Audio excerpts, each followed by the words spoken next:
Subcommittee on Government Operations will come to order. Without objection, the chair is authorized to declare a recess at any time.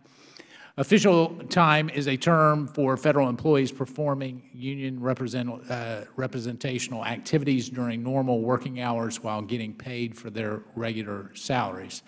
The number of employees using official time and the amount of hours spent on it are governed by collective bargaining agreements at agencies.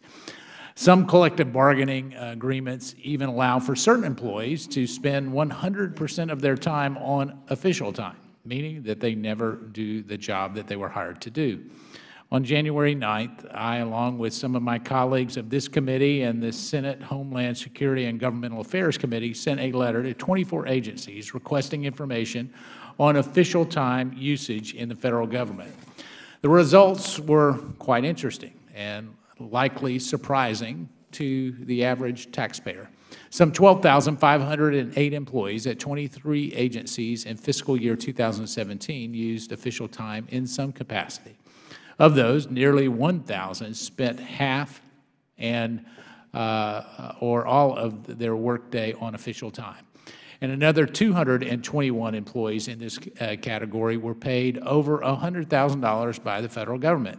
In total, the federal government spends $1 billion on salaries of employees who took at least some of their work time as official time.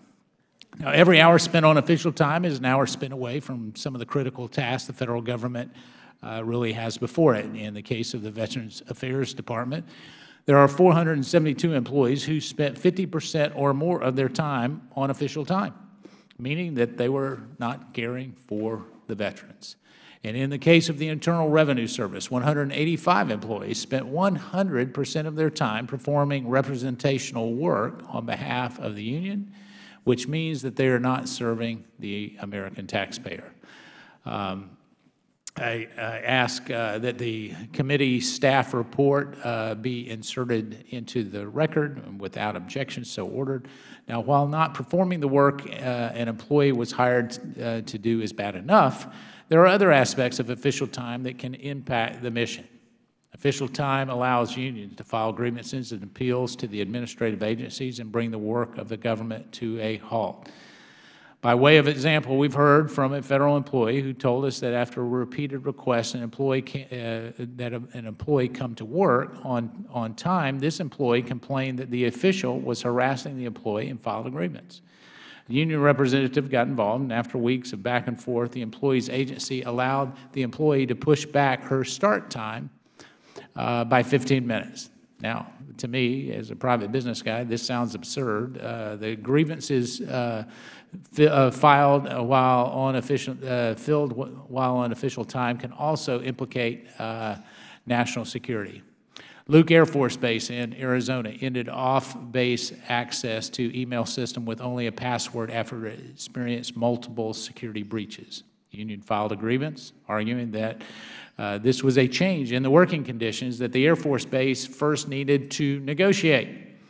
Now, this committee is not alone in examining official time. A recent Office of Personnel Management report found that official time usage is on the rise government-wide. The federal government saw a 4.76% increase in hours spent on official time from fiscal year 2014 to fiscal year 2016. OPM also estimated that the total cost of official time in fiscal year 2016 to be $177.2 million. OPM said that this number does not reflect the true total cost because OPM report does not take into account government costs relating to the free use of government property and supplies by union officials. So I'd ask that the official time usage report for fiscal year 2016 of the federal government be submitted into the record, and without objection, so ordered. This administration is taking steps to reverse this troubling trend. Recently, the Department of Education narrowed considerably the amount of official time employees may use, but it did not eliminate it. I would like to enter into the record from the department a letter explaining the recent changes made to the collective bargaining agreement. Without objection, so ordered. And in a hearing last week, the new director of OPM testified official time is a problem at agencies and that the administration is committed to re-examining its use. I'd like to thank the witnesses today for their testimony and look forward to hearing their insightful comments. And with that, I recognize the ranking member, the gentleman from Virginia, Mr. Conley, for his opening remarks. I thank the chair, and I would ask at this point, before I begin, Mr. Chairman, unanimous consent, that the Democratic rebuttal to the Republican staff memo, which was not cleared on our side, be entered into the record at this Without objection. I thank the chair. When Congress enacted the Civil Service Reform Act, Congress found that, and I quote, labor organizations and collective bargaining in the civil service are in the public interest, because the reality is that unions contribute to the effective conduct of public business and facilitate settlements of employee disputes. Federal unions are required to represent all employees within a bargaining unit, including those who do not pay dues and may not seek fees from non-members. In exchange for those representational duties, the Civil Service Reform Act authorized the use of official time, the legal authorization for designated federal employees to protect whistleblowers, represent colleagues in grievances against abuse, and negotiate collective bargaining agreements. Sometimes they're troubleshooters who can diffuse a situation before it gets to the litigation stage. The truth is that official time is authorized by law, negotiated by agency management with the union, and is intended to promote the peaceable resolution of disputes and the efficient operation of government. Unions and agencies must agree on the amount of time for representational activities, which must be, and I quote, reasonable, necessary, and in the public interest. Congress carefully crafted a collective bargaining system for the federal government that balanced the interest of the agencies involved, federal employees, and the American public we all serve. The cost of all of these benefits, just 40 seconds per day. That's the amount of time per federal employee official time costs the federal government, according to the Office of Personnel Management. That is less than the time it takes to get a cup of coffee, like this one I got right here. Do my Republican friends want to prohibit federal employees from getting their morning coffee because it's a drain on the federal government? This hearing isn't about protecting the taxpayer dollar, as the Republican staff memo makes all too clear. It's about attacking federal employees, a central theme of this Congress, unfortunately, and the Trump administration. Last week, the Oversight Committee held a hearing to discuss the recently issued President's management agenda and the President's plan to take $143 billion from middle-class federal workers in wage and retirement cuts and to use their money to partially offset the cost of a $1.5 trillion tax giveaway to the wealthy. During this administration, federal employees have had to deal with efforts to gut the missions of federal agencies, attacks on the federal workforce and their retirement benefits, as well as the repression of and retaliation against federal whistleblowers. We might even add censorship to scientists trying to do their work. Federal employees need more support and avenues for redress, not fewer. Whether it's through congressional oversight, Inspector General investigations, or through union representatives, we should be giving federal employees the tools they need to sound the alarm against the activities that make it harder for the federal government to work for the American people. If our committee wants to quibble over the 40 seconds spent on official time, it should also look into how some of the Trump administration political appointees spend their time. According to numerous press reports, Millen Hupp, the Director of Scheduling and Advance for the EPA Administrator, Scott Pruitt, spearheaded Administrator Pruitt's search for new housing after he moved out of a sweetheart deal at a condo he rented for $50 a night from the wife of a lobbyist who had business before the agency. Part of Ms. Hupp's search, including contacting real estate companies and viewing apartment options for Administrator Pruitt, clearly took place on official hours. Or this committee could look into the White House Presidential Personnel Office. In March, the Washington Post reported that that office, which has struggled to fill vacancies throughout the federal government, has become, quote, a social hub where young staffers throughout the administration stop by to hang out on couches and smoke electronic cigarettes. PPO leaders regularly host happy hours in their offices that include beer, wine, and snacks for not only PPO employees, but also White House liaisons who work for other federal agencies. And in January, they played a drinking game in the office called icing for one employee's birthday.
$3.6 million hours conducting union activities instead of their assigned public duties. Problems with official time, other than poor record keeping, have been recognized by administrations from both political parties.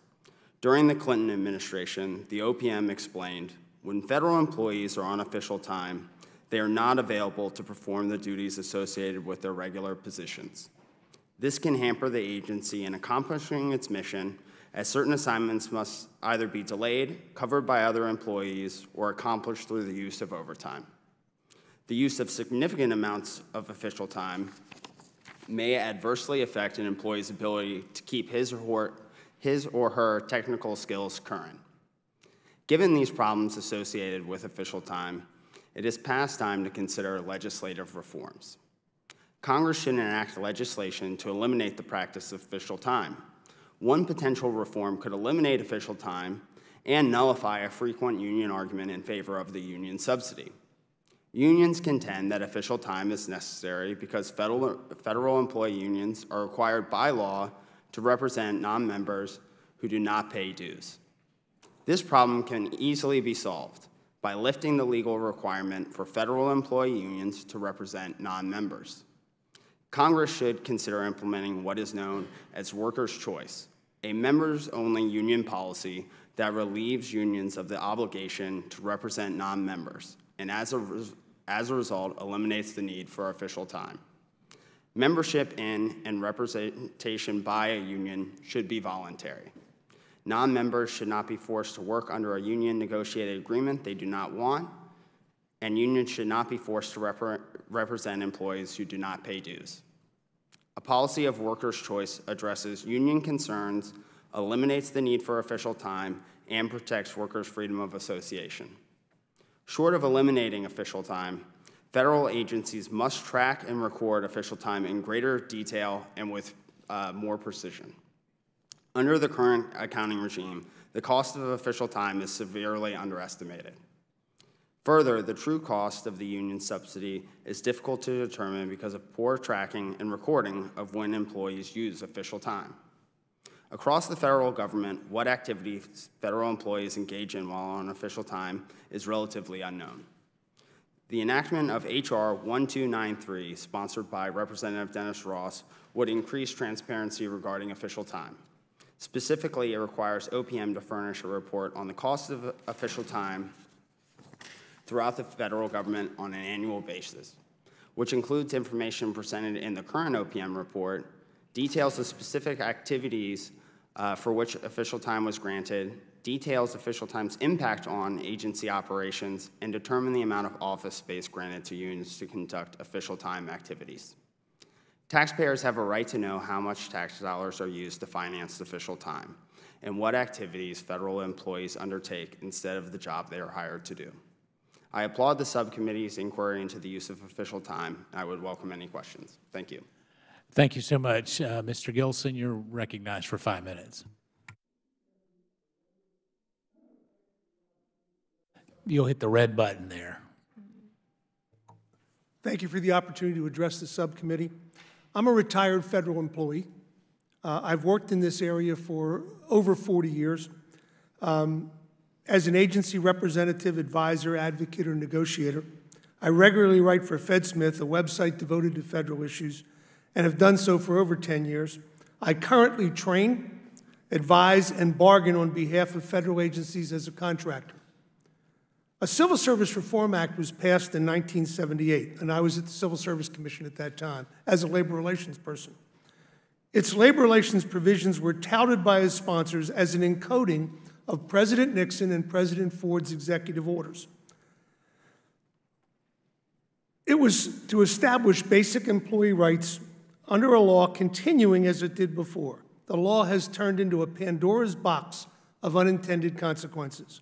One result, and why we're here today, is the evolution of a concept of official time no one 40 years ago either intended or would believe.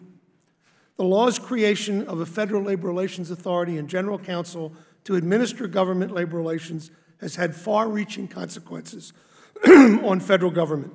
The case law expanding the statute's official time and the creation of other broad and costly union subsidies is only one such consequence. Recently, OPM issued a report on official time for fiscal year 2016. OPM admits the report relies on agency submissions and that some agencies didn't even submit reports. This report, frankly, should not be relied upon. No one knows what official time costs. No one.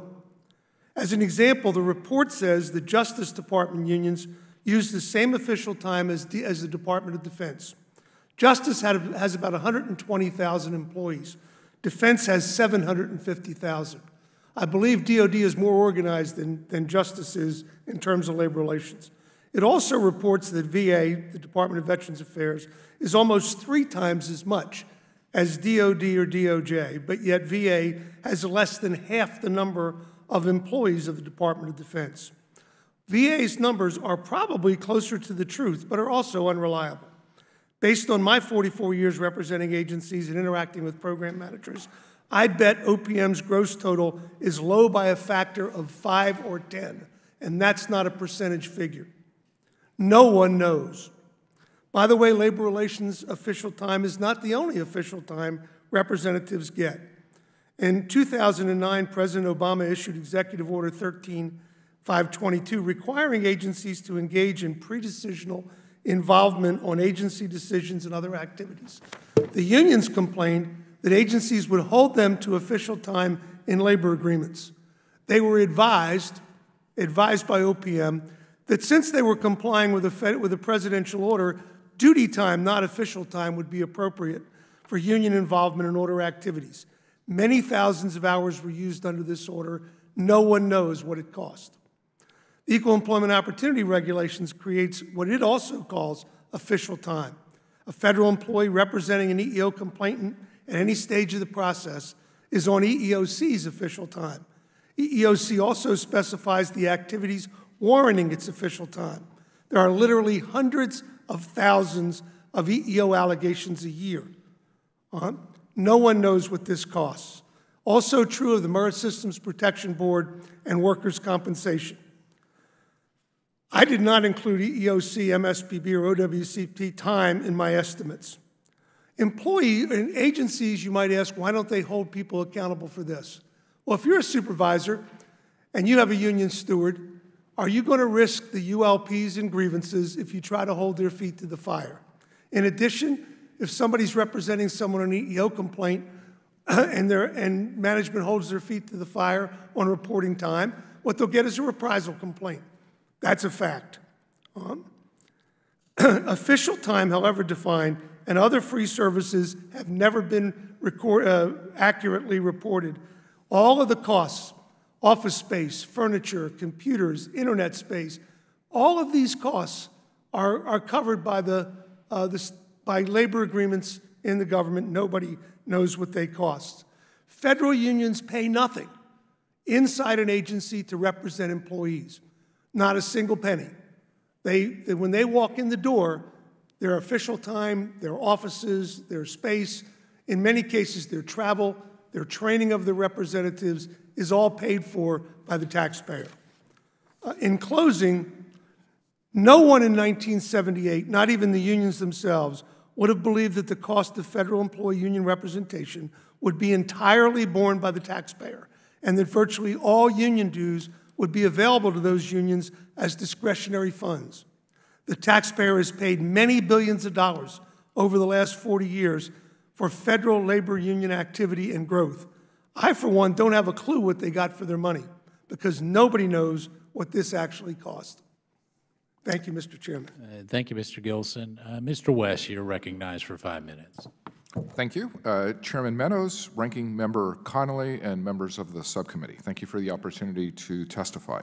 I am Vice President of Governance Studies at the Brookings Institution and the author of several books. My newest book is The Future of Work, Robots, AI, and Automation, and it looks at the impact of new technologies on the workplace, education, and public policy. What I want to do today is to summarize my testimony on official time, and I'm going to talk about 3 points: how much it costs the federal government, the benefits of official time, and how proposed changes would affect federal employees. In its April report, the Office of Personnel Management estimated that official time in fiscal year 2016 totaled 3.6 million hours and costed around $174.8 million. That comes to 2.95 hours per employee each year, and that compares to 2.88 hours in fiscal year 2014. Based on that, the report concluded that the overall 2016 hourly total represents an increase in official time over that of fiscal year 14. But based on my reading on the report, I don't believe that conclusion is warranted by the data. The difference between 2.95 hours and 2.88 hours in 2014 is 0.07 of an hour, or 4 minutes per employee for the year. A GAO analysis indicated concern about the OPM methodology. It notes that the OPM estimate could be higher or lower. Given those data limitations, it's impossible to know if official time costs are rising, staying the same, or actually decreasing. There are a number of benefits of official time. Among the activities that take place through that mechanism include things such as the discussion of grievances, dispute resolutions, labor relations training, and new department initiatives, among other things. These activities are important for labor management relationships, and they promote a public purpose. They establish vehicles for communications, they provide opportunities for employees to air grievances, and they offer a mechanism to resolve conflict. As such, they are vital for agency operations. There have been several efforts to alter current rules on official time. For example, the U.S. Department of Education has eliminated official time as part of its new labor contract. In addition, the Official Time Reform Act of 2017 proposes major changes in the existing law. For example, it says that an employee may not be granted official time for purposes of engaging in any political activity, including lobbying activity. In my view, adoption of this provision would weaken labor management relations in the federal government, would reduce the ability of government employees to air their concerns with management, and undermine agency performance. Like every other American, it is important that federal employees have the right to express their viewpoints and petition government for a redress of grievances. I think curtailing those rights would deny federal workers important privileges that are guaranteed by the U.S. Constitution. Thank you, and I'd be happy to answer any questions. Thank you very much. Mr. Chairman? Yes, sir. I'm sorry, just a unanimous consent request. I have 4 documents I would ask to enter at the record. Statement of the National Treasury Employees Union, the Statement of the American Federation of Government Employees, Statement of the International Federated Professional and Technical Engineers, and a copy of an unfair labor charge filed by the American Federation of Government Employees against the Department of Education. Without objection. I thank the Chair. You're welcome. I will now recognize myself for 5 minutes. I thank each of the witnesses for being here. We've got, do I have a graph? Is it available? If not, I'll go over some of the basics of it. There's been an increase in official time since 2010 through 2016 of over 17%. 3.6 million hours were used on official time in 2016. Mr. Kovac, Mr. Gilson, do those figures sound somewhat accurate to you from what you've tracked? Yeah, I mean, that does sound accurate, but as I said in my testimony, and as well as Mr. Gilson, you know. Severely unreliable. Yeah. Underestimated. Mr. Gilson, does that sound ballparkish to you? No, the OPM admits that its report is inaccurate. All right, so more or less. I'd say it's, as I said in my testimony, it's low by a factor of 5 or 10. Okay. All right, so we've got, based on what OPM has given us, we've got somewhere, if you take an average 8-hour day, we have almost 500,000 days a year that the taxpayers are paying. And as your testimony is what you're saying today, Mr. Kovac, that is severely underestimated. This is quite disturbing to many of us because it's all riding on the backs of the taxpayers. Now, just for an example, Department of Veterans Affairs has nearly 2,000 employees who are involved in official time in one capacity or another, hundreds of them 100% of their time doing official time. So they were hired to do a specific job, and they're doing none of that job, instead doing 100% union work, but getting paid for the job they were hired to do. Of these 100% people on official time, who is doing the work that they were hired to do? Mr. Kovac? Well, it's unknown. Potentially, new hires would have to be made to do their work. Overtime assignments would have to be given to employees who were not on official time, but due to the lack of reporting, it's unclear. Potentially, their jobs were not met, and potentially, the work was not done. Mr. Gilson, would you agree with that? There's an early FLRA case, Federal Labor Relations Authority case, which said that whatever time was negotiated, the agency obviously, or used, the agency was obviously obliged to get its work done. Okay, so with the VA, just for example, of those who are involved in 100% official time, we have nurses, addiction therapists, pharmacists, physicians. We have people who are very important to the care of veterans not doing the job they were hired. 100% of their time going to unions. This is very disturbing to me. Mr. Gilson, something you said in your testimony I want to come back to that caught my attention. You said, quote, federal unions pay almost nothing toward the cost of their day-to-day operations within the agency. This creates large surpluses that may support lobbying, organizing, and other internal union business since the taxpayer is paying operational costs. That is quite a powerful statement. Are you saying that these federal employee unions can afford to divert resources to other activities besides union operations because the taxpayer is subsidizing the union, in essence? AFGE currently has a $54 million set of assets that it is able to build. And by the way, that's the national headquarters. That doesn't count their councils and locals. I would say it's probably $150 million in assets. All right, and those are coming from the taxpayers. Coming from the dues paying because they don't pay any dues costs. And taxpayers, okay. Yep. So is it fair to say that taxpayers are subsidizing them, though, when you come? 100%. All right. So you mentioned the AFGE. How involved are they politically? That's a question I don't know the answer to, Congressman. I do know that they don't send federal employees out, but they do send their employees out to work either on behalf of or against people running for office. Well, I can answer that question. They spent nearly $2 million last cycle giving to employees, giving to candidates. 92% were Democrats. The National Treasury employee, the IRS union, almost right at 96% of their donations went to Democrats. I think when all of this is riding on the backs of taxpayers, it seems greatly alarming that the taxpayers are paying, number one, for people to do union work rather than the job they were hired to do. But then the union turns around and is involved in lobbying and political activity. Is that something that the unions are supposed to be involved with? Mr. Kovac? Well, certainly labor unions have every right to engage in political activities. I would just say that, the taxpayers shouldn't have to subsidize their representational activities and dues. That's the point. That's the point I'm getting at. I realize my time has expired.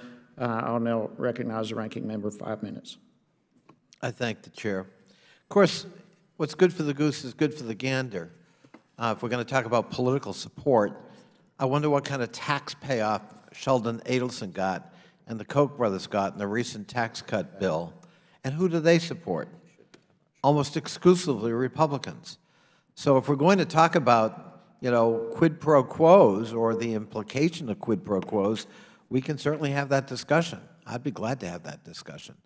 I assume labor unions support people who support them. They act in their own self-interest like any other donor. Mr. West, might you agree with that? I would certainly agree with that, and all of the activities that we're talking about, the establishment of official time, the activities that are taking place, were authorized by the Civil Service Reform Act of 1978, and I would just like to remind members of the subcommittee that act passed the Senate on an 87-to-1 vote, and the House agreed to the conference report on a 365-to-8 vote. So it was passed on a purely bipartisan basis. Almost nobody in Congress opposed it. Okay, but Mr. Gilson makes a point. He says, yeah, that's true. But in 1978, nobody foresaw the expansion of the use of official time. No one had that in mind when they passed that bill, that it's evolved into something that's would not be recognizable to those people. Would you comment on that? Have I got that accurate, Mr. Gilson? Yes, sir. Yep. Mr. West, what about that? I mean, what the legislation allowed was for representatives to assist their colleagues when their colleagues had grievances. If there was some disagreement in the workplace, if there was a sexual harassment charge, if there was a grievance that needed to get fired. So these individuals who are being supported through official time are helping their fellow employees. I see nothing wrong with that. Okay, I want to explore that a little bit because you talked in your testimony about the benefits of official time.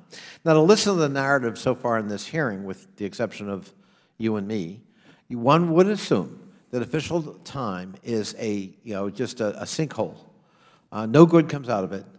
It's all on the taxpayer dime. It's a ripoff. It's unions exploiting the taxpayer and once again not really putting in a full day. In some cases, not putting in a day at all.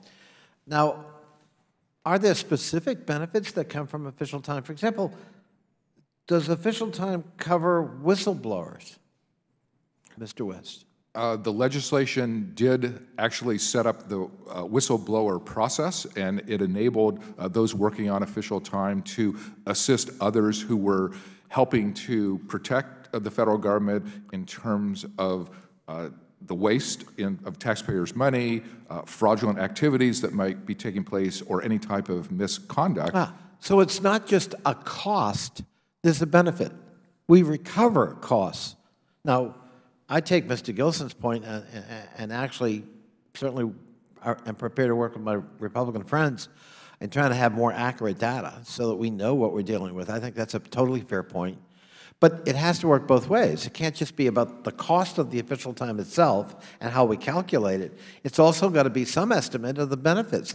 What is the dollar value of the benefits? Now, in 2017, long after 1978, the GAO did a report about whistleblowers at the Department of Veterans Affairs, and it said it actually praised official time that facilitated the whistleblower process at the VA.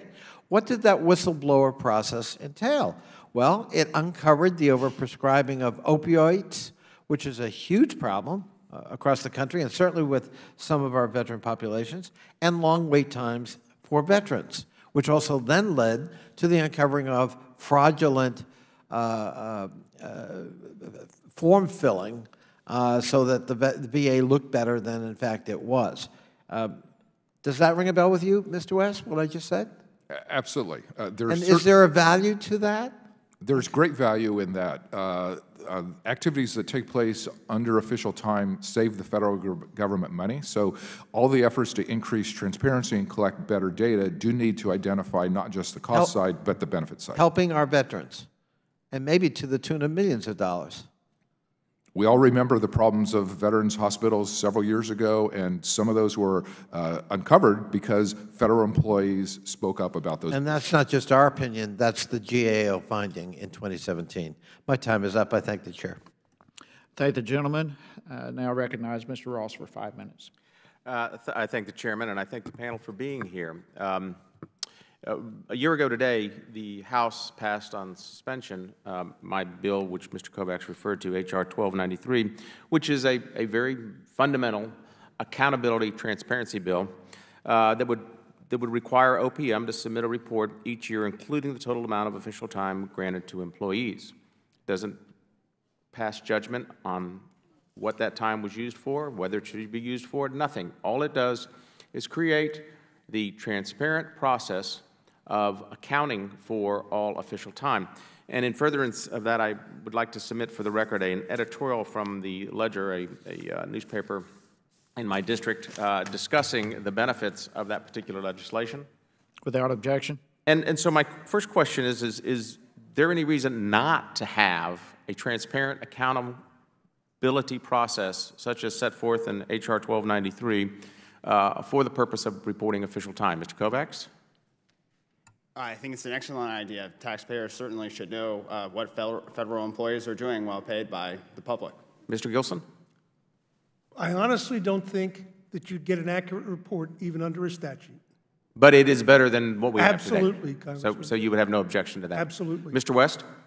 I certainly support efforts at greater transparency and getting a better handle on the costs, but we also need to identify the benefits and how much money has been saved through this activity. And in fact, Mr. West, I think you helped me prove my case. In your testimony, you say, given the data limitations, it is impossible to know whether official time costs are rising, staying the same, or decreasing. So in that sense, it would be good to at least have that baseline accountability. Now, we have that accountability in sick time, in vacation time, health benefits, TSP submissions. So this is mainly just another accounting procedure to account for what time is being used on union time as opposed to being used in taxpayer business. And my next question, you know, we're 435 members of a board of trustees of a large organization that has the public trust as our foremost interest. And that public trust is exactly what we do with the taxpayer dollars that are appropriated to us. Mr. Kovacs, can you say what benefit the taxpayers gain by the use of official time?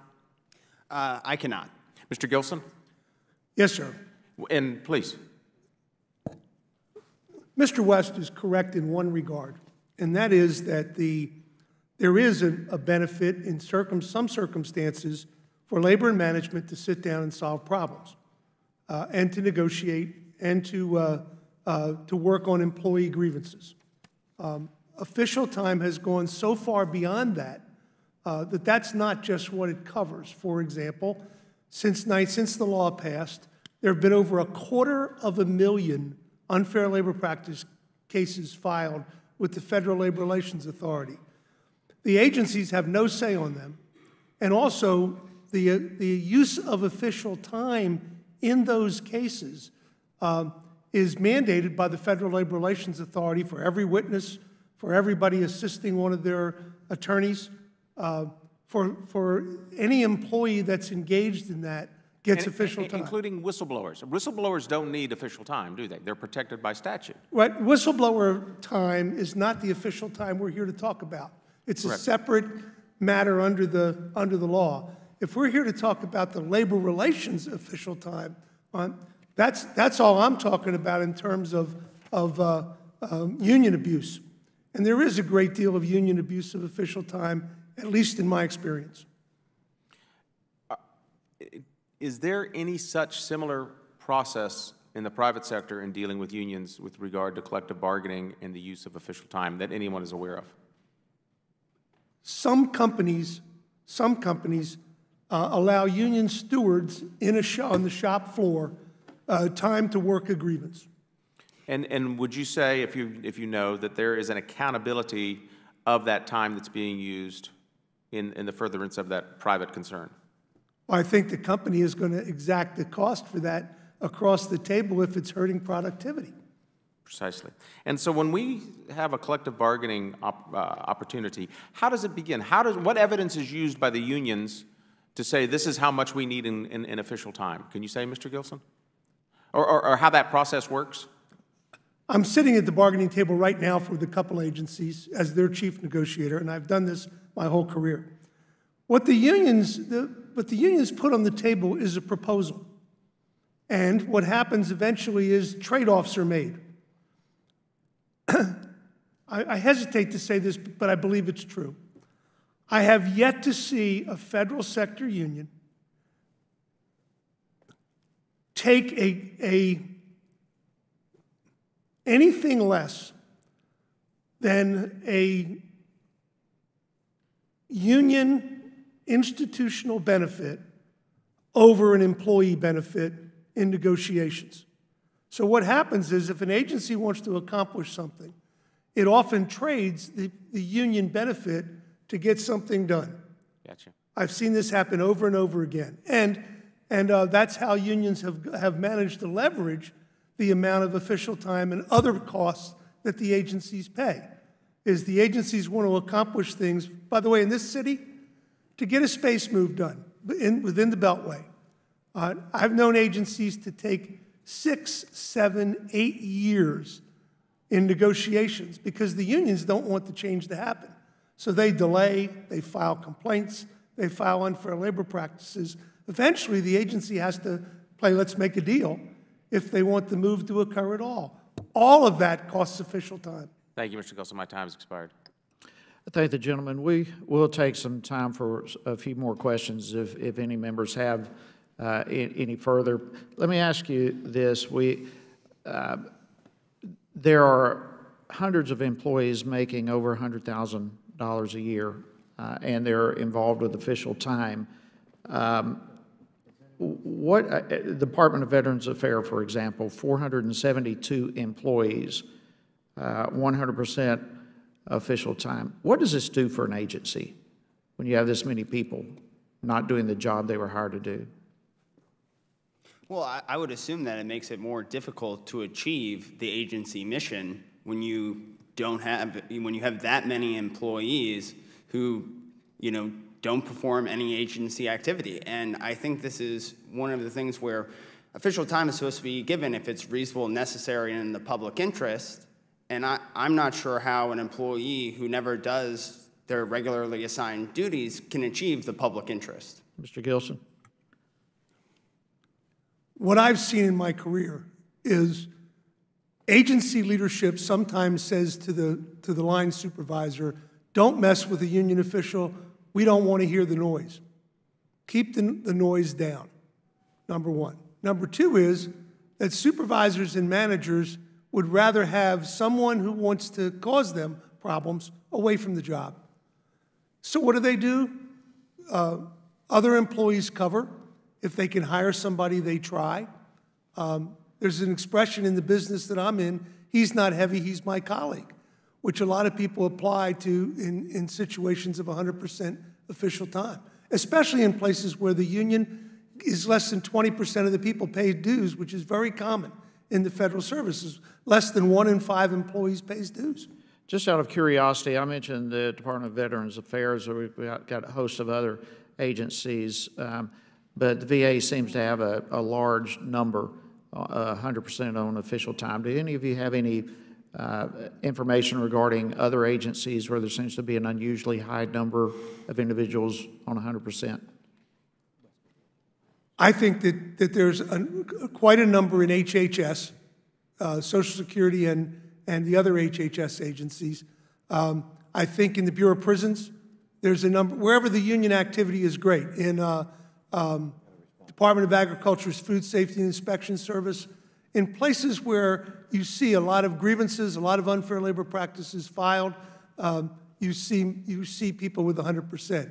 In addition, Mr. Congressman, the most highly paid federal employees are in FDIC, the Federal Deposit Insurance Corporation, the Securities and Exchange Commission, National Credit Union Administration, and the Comptroller of the Currency. Those folks, when you say $100,000, some of those people in those agencies are making $200,000 a year. Right. The other thing that you may not know is that those agencies bargain pay without a specific authorization from the Congress to do so. Okay, several months ago, back in January, I joined with Chairman Gowdy and Chairman Meadows and others writing a letter trying to request information from various agencies on official time. It took months and months and months, over 5 months. And then when we finally got a response, it was so difficult to compile. Staff worked countless hours trying to get all that information in such a way that it could even be remotely understandable, and we're still going through it. Do any agencies really keep track of official time usage, to your knowledge? Some agencies have, as part of the time and attendance system, the employees go into their computer and put their hours in. If you're a union steward or official, one of the blocks is official time. And do we know for those that use official time, what they are using it for? And I'm not talking about collective bargaining, all that kind of stuff that we know that is supposed to be used. What other activities are utilized during that time? The Federal Labor Relations Authority has generally, over its case law years, made it an unfair labor practice in many cases for an agency to inquire what the union is using the official time for. So the agency doesn't even know? Oh, no clue. No in clue. many cases. Okay. All right, I thank the gentleman.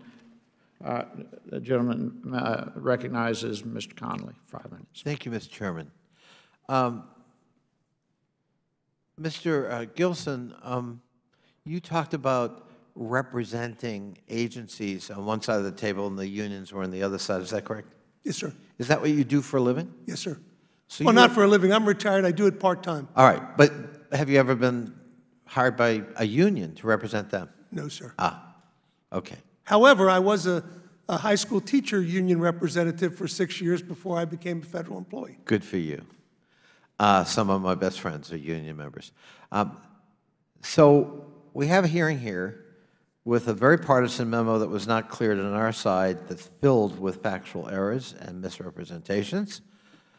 We have Mr. Kovacs, who has an ideological point of view about unions and what they ought to be doing, which is apparently very little. Even saying just now, well, people are doing work they weren't hired to do, meaning official time. And yet, when I checked the law, official time is actually enshrined, I mean, it's actually protected by the law. Not like they're doing something wrong. Mr. Gilson makes a point I do concede, and I think it's valuable, that it has to be captured accurately. There has to be transparency. We got to know how much time. But that's not really what this hearing's about. This hearing's about attacking unions, and we heard it from our chairman, whom I respect. He don't like the fact that they give money to Democrats. And he doesn't like the fact that they're active. And we're going to have a hearing where we don't acknowledge any possible benefit from official time. And that disturbs me, because that's not an intellectually honest enterprise. That's something else. That's union bashing. And we're apparently willing to distort facts and make assertions irrespective of, in fact, the law Mr. West cited, which passed overwhelmingly. Mr. West, am I correct that contrary to sort of the image we're kind of allowing here in this hearing, that we got out-of-control union members who are running around doing things they shouldn't be doing and calling it official time, in every agency, is there not an agreement that circumscribes official time? There are agreements. Supervisors have to approve the use of official time. So presumably, if these individuals were engaging in abhorrent acts, the supervisor would not be approving it. There are a number of good uses of the union time. We've recently seen a big increase in sexual harassment claims. That's something that employees are subject to and often need assistance in drafting those types of grievances. Unions often are the first line of defense for those individuals. Is there also sort of informal troubleshooting that those people engage in so that it doesn't even get to the official grievance stage? There certainly are preliminary efforts to resolve disputes that take place in the workplace. And might that be something management might actually welcome? Management should welcome that, because that would improve the operations of the agency. And make managers' life a little easier. Exactly. And of course, there are lots of efforts to reorganize, to introduce new administrative processes. There are new technologies coming to the workplace, all of which I applaud. Sometimes management needs help from union officials to get those things adopted. Mm-hmm. And, you know, Mr. Gilson talks about management just throwing in the towel sometimes, saying just appease them because it's easier than fighting. And I can see that. That, by the way, that happens in the private sector too, with workforce. What about that, Mr. West? Is that something that we ought to be concerned about? That management just is, my words, not Mr. Gilson's, you know, allowing unions to run amok and kind of run the agency instead of the other way around? Well, there should be cooperation between labor and management, and if that doesn't happen, we need to look at why that is not happening. But in a time period where I think all of us want the federal government to do a better job, we all want agencies to function much better, we need ways for employees to be able to communicate to management what is taking place and how it affects them. And so another way of putting that might be labor-management relations are kind of an important part of managing an agency toward its mission and its effectiveness. Sometimes it's done well, sometimes it's not, in the public and the private sector. But the idea that there's a labor management dynamic that has to be addressed is not a new concept, is it? It is not a new concept. Thank you, Mr. Weston. Thank you, Mr. Chairman, for second round. I thank the gentleman, and we will now recognize Chairman Meadows, and we'll be lenient on time since you missed the first round. If you have some extra questions, you're welcome to. Well, thank you, Mr. Chairman. Mr. West, let me come directly to you because in your opening testimony, I was listening very closely. You would agree that we have no idea whether official time has increased or decreased. Is that correct? That's correct. That's correct. All right. And so, but you think official time is a good thing? Yes. All right. So if official time is a good thing, and we don't know whether we have more or less of it, do you not see that that's a problem? Because if it's a good thing, shouldn't we have more of it? I'd like to see better data that actually captures both costs and benefits. Okay, because you have someone here who actually had the head of a union working with me in a previous career. And I can tell you that the relationship was extremely good because official time, I recognized the law and the contractual reason for official time. Here's where I have a problem. When you have so many people on 100% official time, your statement you just made to the ranking member from Virginia about, well, they're supposed to check in with their supervisor. If they're on 100% official time, they don't have to check in. Would you agree with that? No, the statute says that official time has to be approved by the supervisor. So let me ask it a different way. Listen, I know the answer to the question, so I'll ask it a different way. Those people, individuals that are on 100% official time, do you believe that they have the same accountability that someone who may be on 25% official time to their supervisors? If their supervisor has approved it, the answer would be yes. They have the same accountability? Yes. And what quantifiable data do you have to back up that claim, Mr. West? Do you have anything from Brookings that would prove that? Because I would venture to say you do not. So what do you have? I'll look at the numbers. What do you have to back that up? I mean, my sense is if someone is working 100%. I'm not asking for your sense. I'm asking for real data to back up your claim. We've done a lot of research through our Public Management Center. I've spent 40 years kind of looking at governance questions. We do a lot of work on federal agencies and how to improve their performance.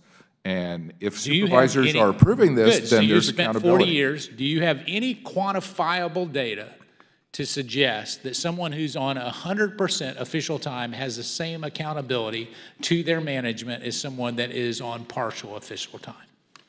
If they're helping their colleagues file grievances, resolve disputes, communicate with management, there's accountability there. You answered a great question I didn't ask. I asked, do you have any quantifiable data to support that hypothesis, Mr. West? After 40 years, do you have any data to support it? I'm just giving you the benefits of my research and so yes, case studies that we have undertaken. Yes or no, do you have quantifiable data? Based on our research, we think the answer to that is that there is evidence in support of that. All right. So the quantifiable data, we'll give you 30 days to get to this committee. If you've got it, is that enough time? Yes. All right. And so you're going to commit to get quantifiable data on that question. I will give you the benefit of my impressions, yes. That's not what I'm asking for. We already have your impression. You're an expert witness. You're here. What I'm looking for is data. Here's my problem. I'm willing to go with the ranking member on acknowledging that we have to have official time. Even there are some who probably ought to have 100% official time if indeed they're the head of this and they're doing. But at the same time, we have to have some kind of matrix to figure out who is being accountable and who is not, because according to your testimony, it's a good thing, and we need to understand when it's a good thing and when it's not. Wouldn't you agree? Yes, I would agree with that. Okay, so if we have to make that determination, I have a real concern that we have people that they don't have to check in with their management. I'm on 100% official time. In fact, as a supervisor, I wouldn't expect them to be around if they were on 100%. I wouldn't ask them to do any work on behalf of the taxpayer if they're 100%. Do you see how that accountability may not be the same as someone who was only there part-time? All I know is the statute still requires supervisor approval, even if somebody is working 100% on official time. All right. Do you, in your 40 years of experience, have you ever seen anybody who did not get supervisor approval? I don't know the answer to that question. So you've not seen anybody ever, and you've studied this, and you've never seen anybody not get supervisory approval in 40 years? That's your sworn testimony here today. I don't know the answer to that question. Well, either you know or you don't. I mean, so you've not seen anybody? I can't answer that question. Mr. Gilson, have you seen anybody ever? Over and over and over again. Okay. Mr. Kovacs, in your experience, have you seen that the accountability at sometimes is less than robust? Yeah, I mean, 2009 National Labor Relations Board Inspector General report showed that consistently supervisors did not approve of official time. Okay. But you weren't aware of that report, Mr. West, is that correct? Which report? Which report? 2009 Inspector General report from the National Labor Relations Board. I have not seen that report. So, but you study it and you're an expert and you weren't aware of that? I've not seen that report, no. I didn't ask you if you've seen it. Were you aware of it? That's a different question. I'm aware the Inspector General does lots of reports. All right. Mr. Chairman, I can see that this line of questioning is not producing any real results for me or Mr. West, so I will yield back. Thank the gentleman. Are there any other questions? Mr. Chairman, I would just say, in the spirit of what's good for the goose is good for the gander, if we're going to insist that Mr. West provide data in support of official time, I'd certainly like to see data to corroborate Mr. Gilson's anecdotal observation that over and over and over again he has witnessed. Yeah, I have no objection to that. I thank my friend. And am I the goose or the gander? No, I'm kidding. We may want to end there. Listen, I want to thank the witnesses for joining us today. We appreciate you taking time, and the members who remained as well. Thank you very much. The hearing record will remain open for 2 weeks for any member to submit a written opening statement or questions for the record. If there's no further business, without objection, the subcommittee stands adjourned. Thank you.